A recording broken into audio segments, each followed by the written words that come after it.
Got a 1965 Strat that needs a bunch of different work, and as is often the case with these older instruments, different people at different times with different amounts of experience have taken a run at it.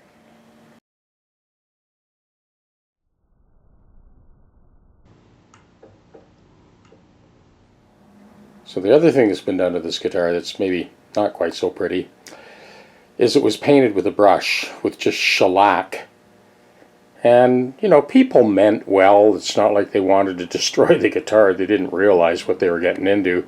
I will very gently water sand this craggy looking finish that's on there right up to 12,000 grit, and then I'll go over it with steel wool and just sort of dull it down a little bit to make it a little more convincing. So I will go through multiple grits of sandpaper, starting with 1200 to 1500, 1800, 2000, 2400, 3200, 3600, 4000, 6000, 8000, and finally 12,000.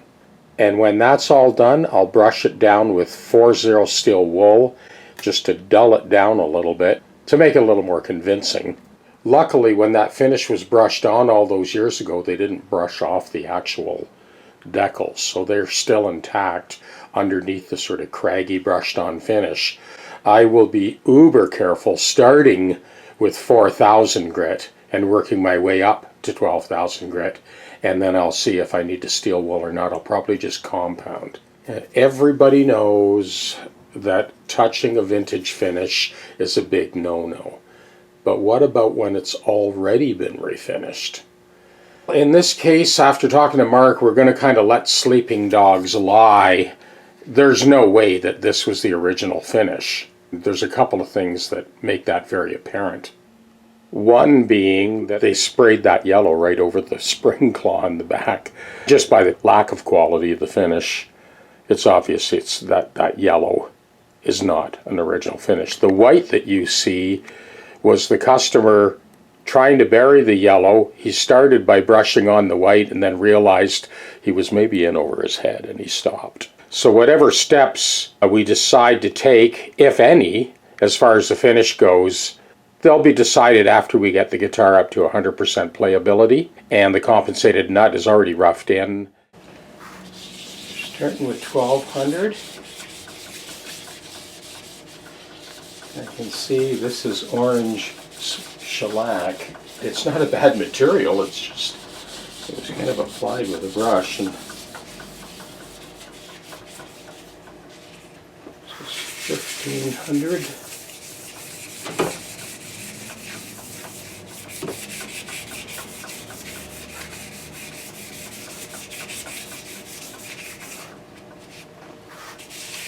$1,800.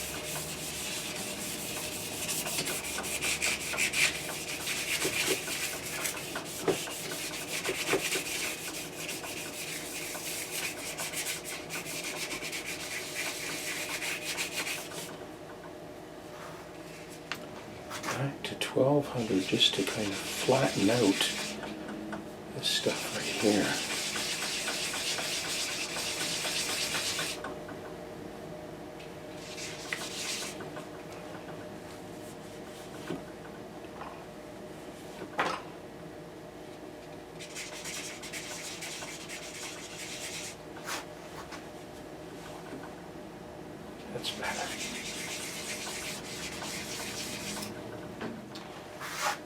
2,400.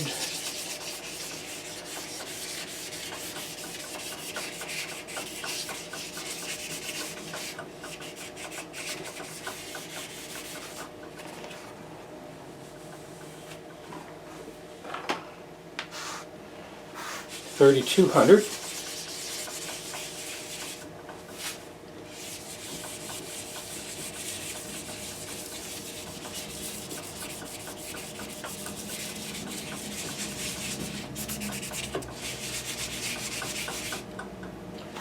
$36.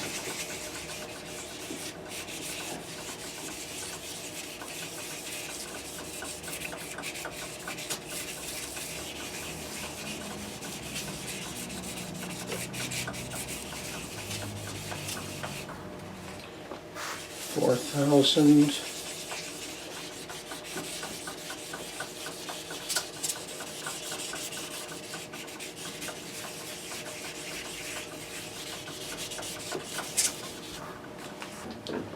$6,000.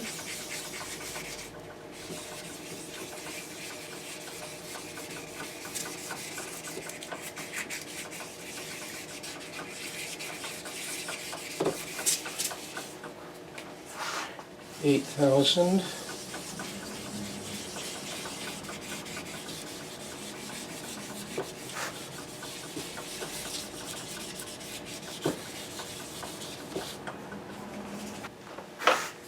$12,000.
This is the original pick guard with the original shielding, original wiring, original pots, original switch. And perhaps someone out there can enlighten me as to these initials VC. Same initials on this pickup, VC. AY. That looks like it could be a Y. If it is, then that would be Abigail Ybarra. Maybe these initials are one of her co-workers. This pickup also has VC on it.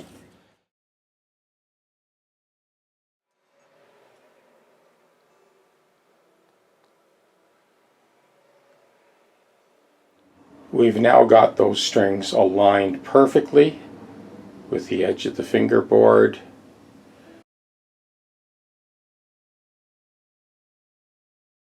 The frets were dressed at the top end of the neck, leveled, recounted, and polished. And this is our compensated nut, 9 to 46, just like Jeff used to use. Hard to believe he's gone. So this is now the headstock rubbed out finish.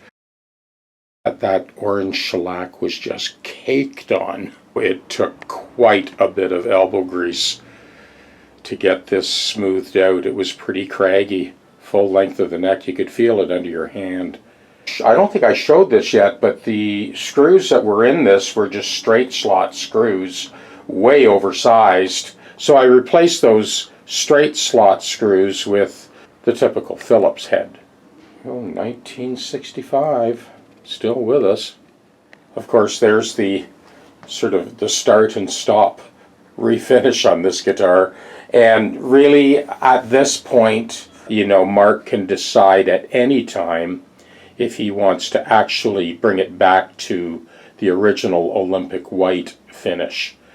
I just wanted to bring in, so that string claw that they had painted yellow, I kind of stripped that off and then resoldered that ground. These are not the original heads, they're a replacement. I think they're Godot Clouson style heads. They're beautiful, they tune wonderfully, beautiful machining. So after plenty of elbow grease, up to 12,000 grit, and then I used the 4-0 steel wool to just kind of tone it down a little bit and get a believable vintage look. So at least the original decal is intact. It's not a guitar he plans on selling. He just wants to play it. And now with the proper string alignment along the edge of the neck, because it was really favoring the bass side, the strings are going right off the neck. And the pickups are perfectly aligned. The bridge is set to float with those 9 to 42 strings at concert pitch. It's the original switch, but you can dial in those in-between positions, and you'll hear in a second when I play the thing. Okay, well, moment of truth. Let's have a listen. Well, this is a little triadic thing in G major, E minor.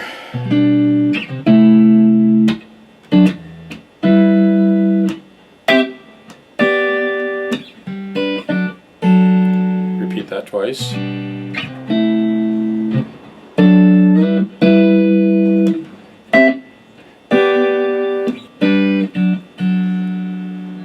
Second part.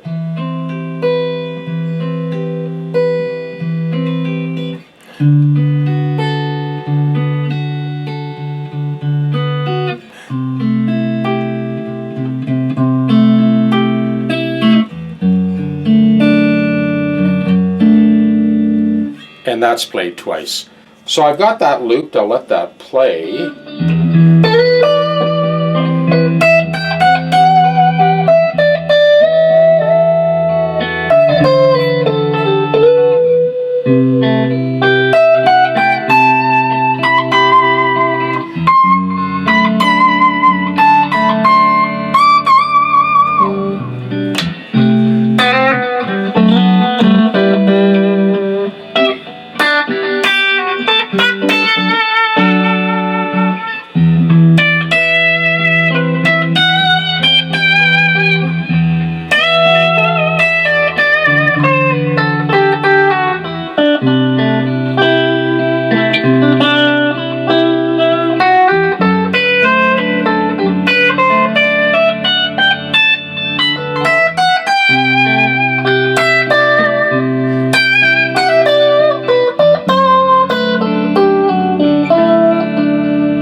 Thank